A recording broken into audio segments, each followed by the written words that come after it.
What's going on, Sooner Nation? The Oklahoma Sooners have a bye week, which means we have interviews as off week content.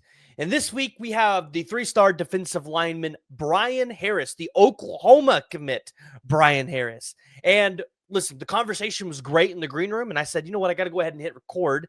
And so the interview is going to start. And we were talking about the upcoming schedule for Oklahoma and the LSU game. So you're going to kind of hear Brian Harris talk a little bit about that. But the rest of the interview is absolutely fantastic. You're not going to want to miss any of it. Make sure you guys are subscribed so that you guys aren't missing out on any of this kind of content. We're constantly doing Oklahoma recruiting, Oklahoma football content. And next week is Bama week, so we got a lot of content there. Make sure you guys join the discussion. Let Brian Harris know that you're watching. Go follow him on Instagram. But let's go ahead and let's dive right into it.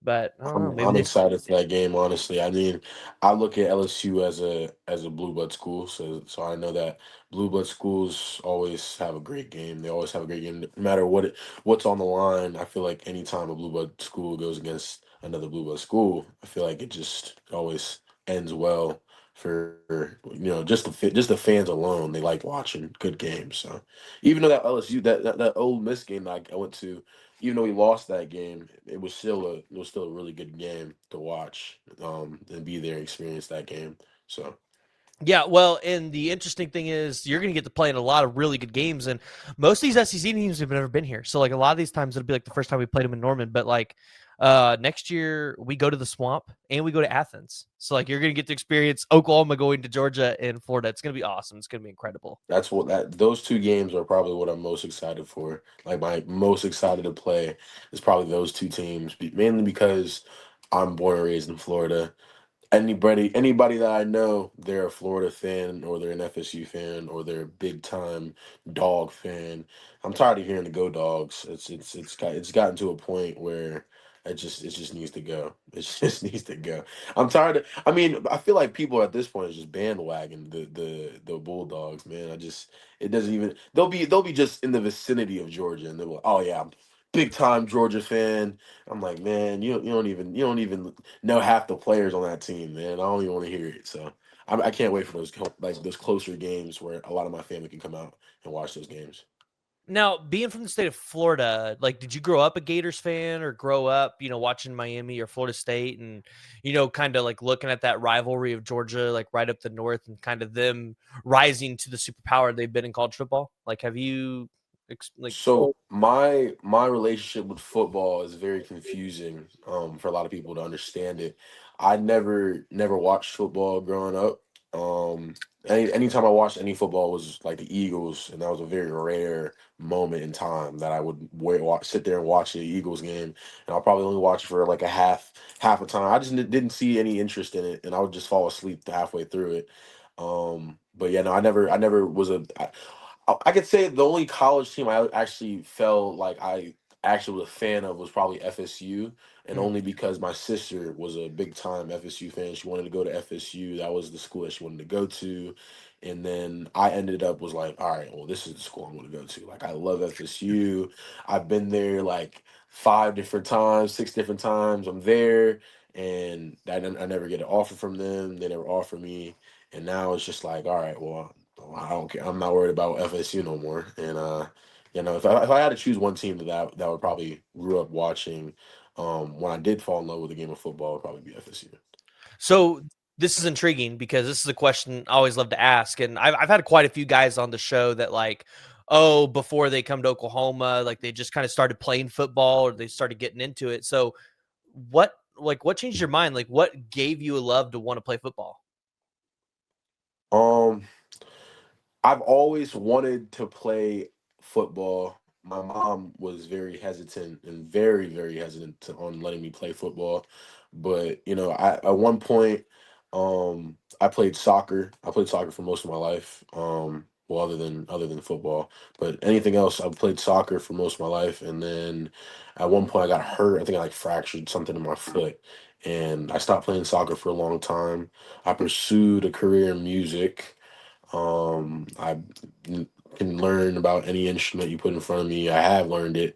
Big singer, big on instruments. And then I dropped that when I started playing football. And my mom finally, like, I have family friends just keep, yo, he'll dominate in football. Like, just let him play football. I'm sitting like 6 foot, almost 300 pounds. Like I'm a huge kid. I'm like in the eighth grade, I'm seventh grade. Like I'm huge. And my mom's like, no, no, I'm scared of him getting hurt. And so my family friend, she had a football player in her household, and she was like, you got to let him play. And out of nowhere, my mom was like, yeah, you know what, fine. So I'll go play. I get out there, and I get hit for the first time. I'm like, all right, well that was nothing. Then we start running. The first thing you see me do is sit behind the tree in the shade. In my eighth grade year, I was like, nah, nah, nah. We gonna have to get more condition. So after that year, my eighth grade year, I think I dropped from 300 pounds to like 215 in like 1 year. So I dropped so much weight. I never worked out a day in my life. Never played sports like that. Like up until that point, because I was getting really heavy, and I started working out, and I dropped that weight, and I built it back up in muscle now. But after that point, like I feel like the as soon as I started really getting contact, I love hitting. Like after eighth grade, I loved hitting. I loved playing football, and I don't know. I just like moving people. I like the feeling of moving another person against their own will. Like it's a different game. Like this is football is the only sport that you can hit somebody and get away with it. Not worry about nothing. So I love the sport, man. Do you feel like playing soccer when you were younger helped you out in your development in football at all?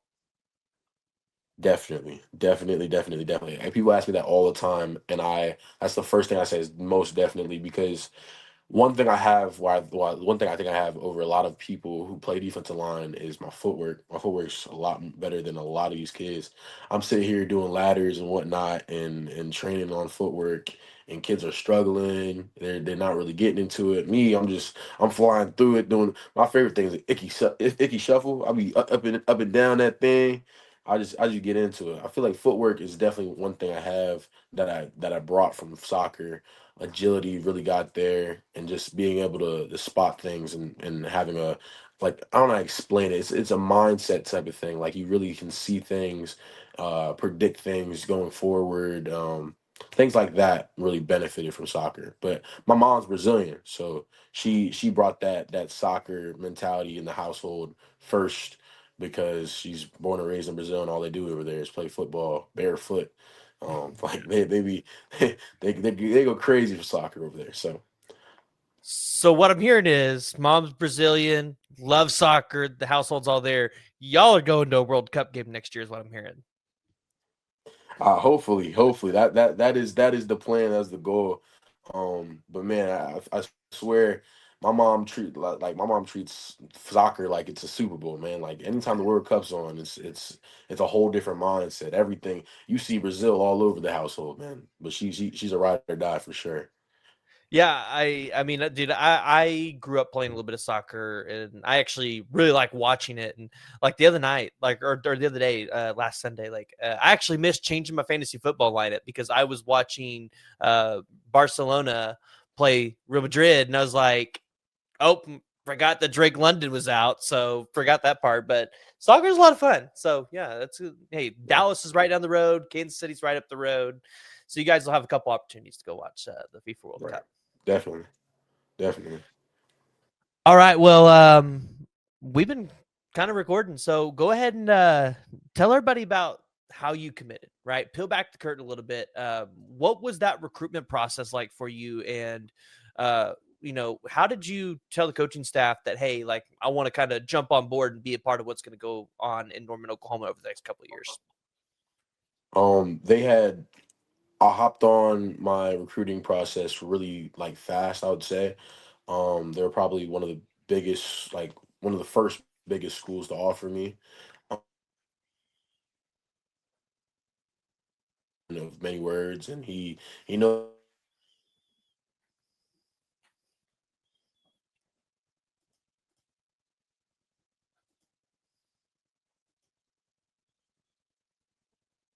the offer because he called me first. He called me, and I had a conversation with him, and then didn't get an offer. I was like, all right, well, we're gonna work for it. And then that same night, I get another call from him, and he has a whole. We're probably on the phone for like 2 hours, man. Like first time actually having a sit down conversation with him, we were on the phone for like 2 hours, and then finally he offers me.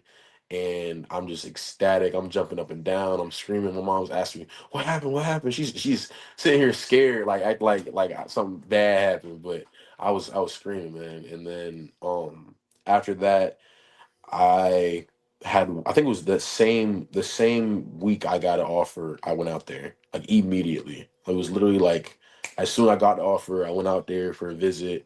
I loved the visit. We had drove like 17 hours to Oklahoma, and it was probably the best thing we could have done because my dad's a big road trip guy, and I'm not, but it is what it is. Sat in that car for 17 hours. I wish we'd have took a flight, but it's all good. And really enjoyed the experience at Oklahoma. I immediately felt a loving presence. It was immediate. And people ask me all the time why I committed, and I always say the people, because it doesn't matter when I was not committed, when I did commit, changed when it comes to the way they treat me, and I feel like everything has always been on the up and up. I've never had any problems with Oklahoma. I've never seen any type of like miscommunication, type of like it's always been straightforward, always a lot of honesty, and very consistent would be a lot of the reasons why I picked Oklahoma, because like consistency for me was the biggest thing for when like a coach is trying to get me to commit.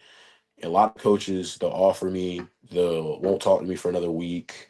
They'll off and on 2 weeks at a time, having conversation with me here and there. How's your day? How's practice? Hang up the phone. Coach Bates, every morning, good morning, how you doing? What's going on? Here's a poem. Like it's every day, every night, every morning, every lunchtime. It don't matter what time it is. Coach Bates is on my phone, and my parents loved it. My dad loved it. My sister loved it. I loved it. That was the biggest part. But yeah, Coach Bates is something else.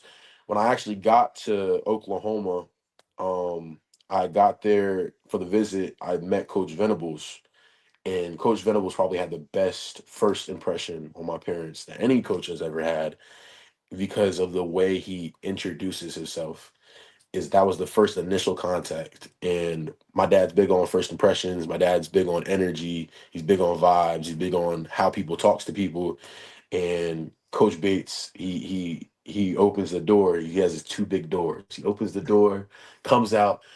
He looks at me. He goes like, "What's going on, Brian? How you doing? What's going on?" He looks at my dad. He daps my dad up. "What's going on, Big B? How you doing?" He looks at my mom. "What's going on, mom? How are you?" Da-da-da-da-da. He shakes her hand a little. Cause my mom real petite, real small. Like she's like 5'3". Like my dad's 6 foot. My mom 5'3". I don't know where I got the height from, but my mom real small. So he shakes her hand. He's like, "What? How y'all doing? How was the ride? What's going on?" Like energy is flowing. It's flowing out of him. And the one of the biggest things I was looking for in a coach was like if I wake up in the morning and I come to hit weights, I come to the weight room, and I'm having to see my coach, my head coach, what type of energy is he having? Because if I wake up and I don't feel like doing nothing, and he does, and he comes up with the same energy every night, every morning, it only forces me to have that same energy. It only forces me to bring that energy out.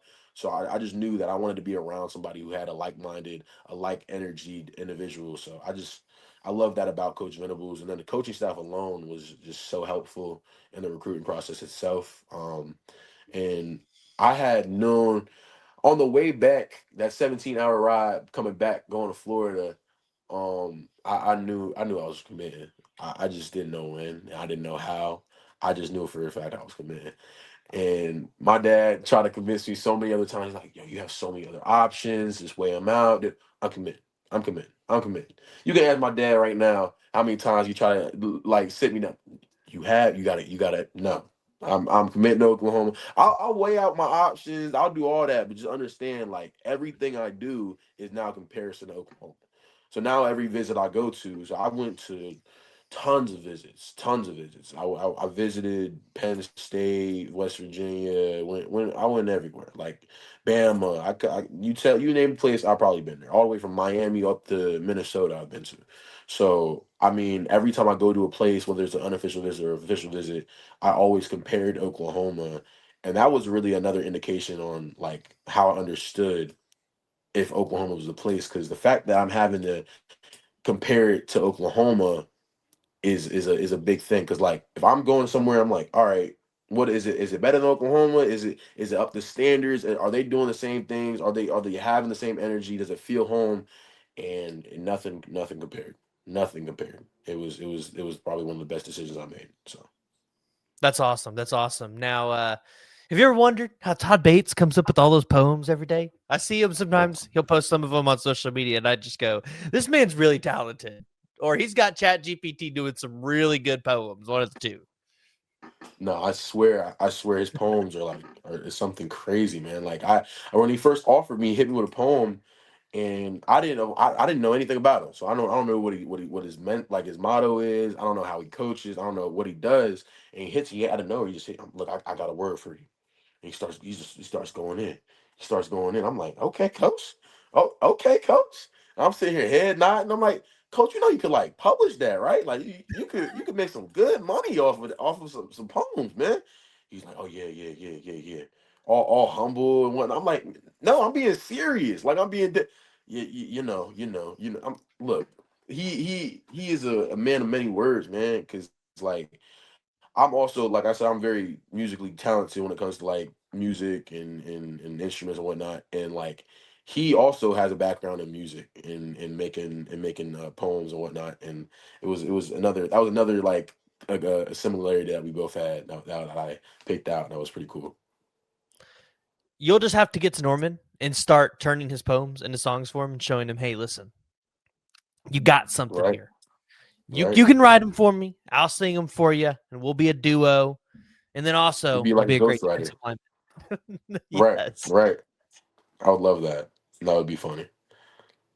So you talked about some of the other places that you've been to around college football outside of Oklahoma. Like, what was one of the better visits? Like, who had like outside of Oklahoma? Like, who had one of the better facilities or better stadiums or just overall game atmosphere? If you ended up going to a game, I'm always curious about this question because you always get a different answer for everybody. I'm very honest and very straightforward. With answers like that, with questions like that. Immediately what comes to mind is South Carolina. Um, I really did love South Carolina, and South Carolina was probably my top two, for sure. Like, man, that coaching staff was something else. The atmosphere there was something else. I felt that same present I felt at Oklahoma. It just wasn't the same, but it was still there for me. Um, but man, the coaching staff was there. The play style, the scheme that they did was there. The facilities was there.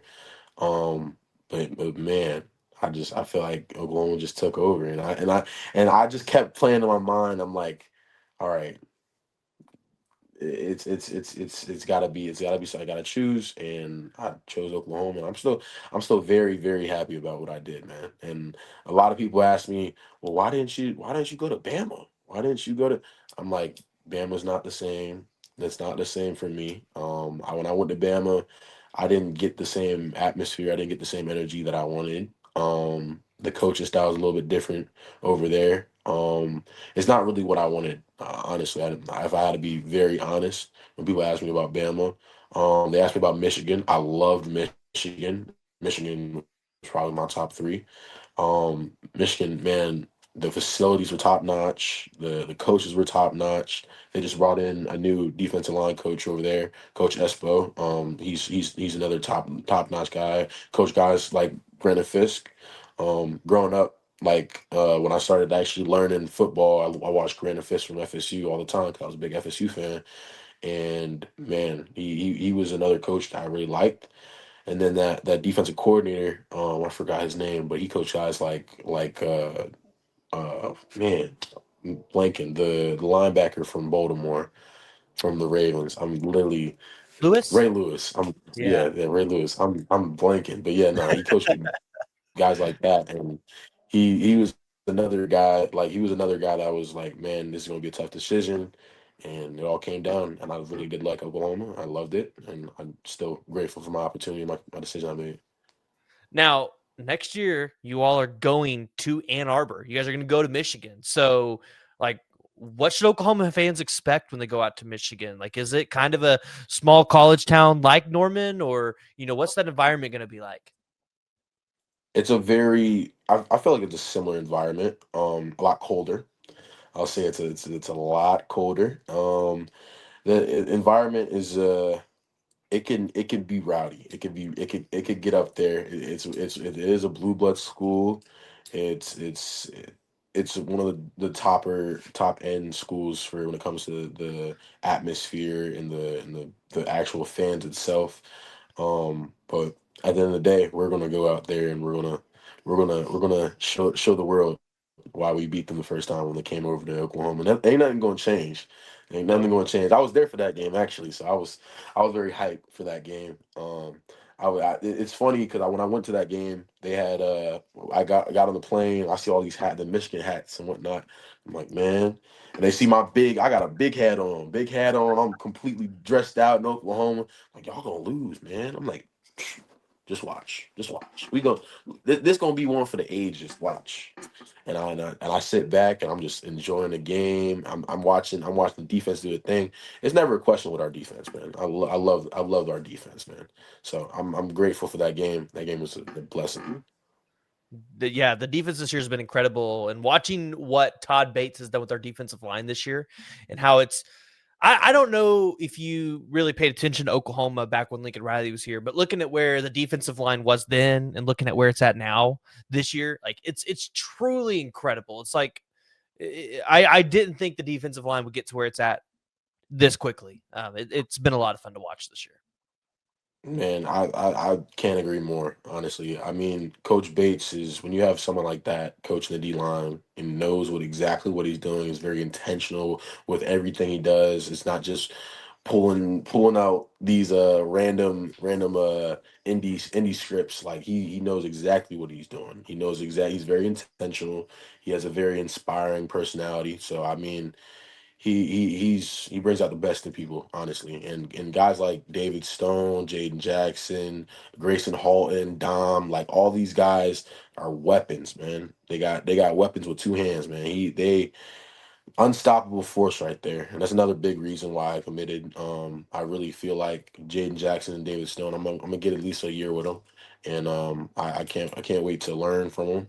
And I'm ready to be a sponge, man, and just soak up all the information I can.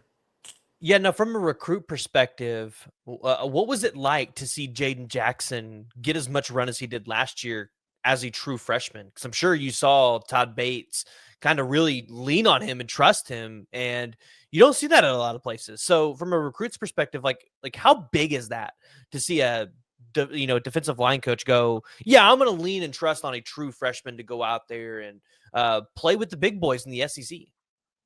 Man, that was huge for me, honestly. That was the biggest, another really big thing, another key thing for my commitment was just to see how much playing time I'm going to be getting, how much rotation I'm going to be getting, and to see that it's already been done, just put in the work. And it's not like Jaden Jackson is a big 5-star, whatever. Like this guy came out 3-star, came out, he was a 4-star at the end of his career, but at a high school, but man, he wasn't the most talked about guy. Wasn't the most. Oh my gosh, he's going to be an unstoppable force in college. Like this guy is a dominant. He has his fundamentals down, and he came to college and he dominated his competition, and showed why he was there and why he got recruited by Oklahoma. And seeing that was like I said another big reason. Jaden Jackson, I lean on Jaden a lot. Anytime I need like help when it comes to just football wise fundamentals, things like that. And I think Jaden was probably one of the first guys I talked to at Oklahoma for like a player perspective. And being from Florida, Jaden Jackson and I and David both came from IMG, and I watch David and Jaden together constantly on loop, on repeat, on my TV constantly.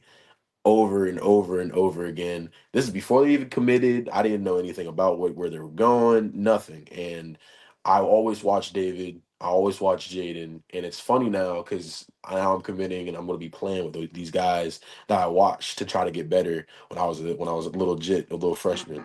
So it's a big step for me, and it's a big benefit that for a lot of commits, especially D linemen who are coming in and seeing that freshmen can play off the bat, and that's just a big thing for recruits. Yeah. Now, let's put back the curtain a little bit on the recruiting trail. You've been pretty vocal about recruiting guys and getting guys on board, and getting to be a part of this class. And then you have another guy in Bo Bentley join the class a little bit later on the offensive side of the ball. What has that been like? Joining forces with Bo Bentley and trying to get a class together and put your stamp and your mark on Oklahoma. Like, who else are you guys trying to recruit to Oklahoma? Are you guys still pursuing anybody else, or? I could say for sure, like me and Bo have a very good connection. I do love the heck out of Bo, man. He's another guy that has really energetic personality when he wants to, and he's a really fun guy to talk to. But it's good to have him because man, he can recruit. He knows how to talk to people. He's not really shy. He knows how to have a conversation, and it's good to have that type of personality on both sides of the ball, especially when it comes to trying to recruit the next generation, trying to recruit the next class. And man, I can't tell you names on who we're talking to and who we're trying to get, but just know we got some guys that we're trying to get, and I mean, I'm positive we're getting some of them. We're getting some of them, so I'm excited. I'm very excited for them to come out and have their moment, and and be a Sooner. So If there's some of the names I've heard, we'll have a good flip miss this year. We'll just say that. We'll just say that. So, all right. Well, I know that you yes, had prior commitments this evening. So I've kept you for about 30 minutes. So I'm going to go ahead. I'm going to let you go get your evening together. I appreciate you coming on. You asked for people to go follow you on Instagram. Where can people find you on Instagram? on Instagram you can find me. It's br9an.99. I'm a big 99 guy. I love Arian Donald. So if you ask me why I got 99 everywhere, that's why.